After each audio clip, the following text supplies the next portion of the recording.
नमस्कार, मैं खुशबू राय। अमेठी से हारने के बाद स्मृति के पास काम करने को कुछ नहीं था और लोकसभा का चुनाव बीते 3 महीने से ज्यादा समय हो चुका है। लेकिन अब लग रहा है कि ईरानी के दिन बहुरने वाले हैं। खबरों की माने तो बीजेपी और नरेंद्र मोदी ईरानी को दिल्ली में केजरीवाल को टक्कर देने के लिए उतार सकती है। इस पर देखिए एक खास रिपोर्ट।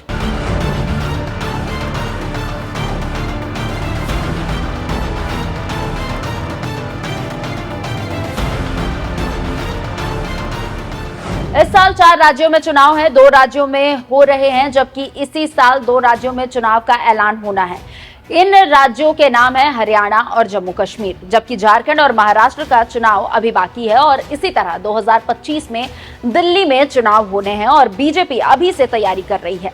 इसके साथ ही अभी से दिल्ली की राजनीति में केजरीवाल को टक्कर देने के लिए भी कमर कस चुकी है और बीजेपी के संकेत बता रहे हैं कि स्मृति ईरानी को दिल्ली प्रदेश में सक्रिय होने के संकेत दे दिए हैं। तभी तो बीजेपी के बड़े कार्यक्रमों में अमेठी की पूर्व सांसद स्मृति ईरानी दिखाई देने लगी है और इनके संकेत हाल ही में राजधानी में पार्टी के सदस्यता अभियान में देखने को भी मिला था, जहां दिल्ली में 14 जिला इकाइयों में से 7 में सदस्यता अभियान की देखरेख का जिम्मा उन्हें सौंपा गया।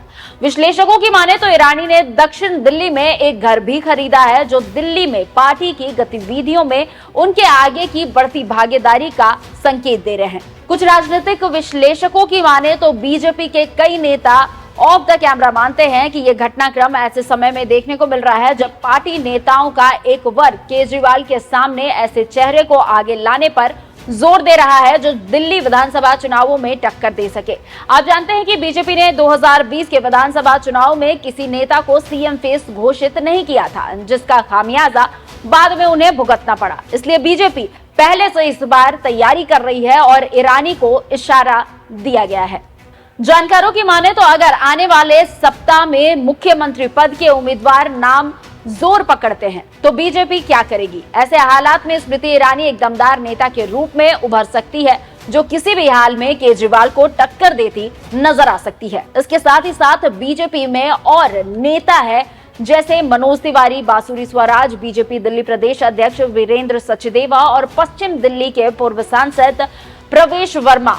लेकिन इनमें उतना दम नहीं है जो केजरीवाल से सही तरीके से भिड़ सके और ईरानी में उतना दम है वो केजरीवाल को टक्कर दे सकती है। ऐसे में बीजेपी अभी से स्मृति ईरानी को सक्रिय कर चुकी है और समय आने पर सीएम फेस घोषित भी किया जा सकता है। ईरानी के पास अनुभव है और एक राष्ट्रीय स्तर के नेता को हराकर संसद पहुंची है, कई बार राज्यसभा जा चुकी है, बीजेपी संगठन में काम कर चुकी है, कैबिनेट मंत्री रह चुकी है, जबकि और दिल्ली के चेहरे में कमी है जो केजरीवाल को टक्कर दे सके। ऐसे में भविष्य की तैयारी बीजेपी अभी से कर रही है ताकि समय आने पर दिल्ली में केजरीवाल से टक्कर लेने के लिए स्मृति ईरानी को उतारा जा सके। इससे आप समझ सकते हैं कि कैसे ईरानी को मोदी दिल्ली प्रदेश में सक्रिय कर चुके हैं और क्यों।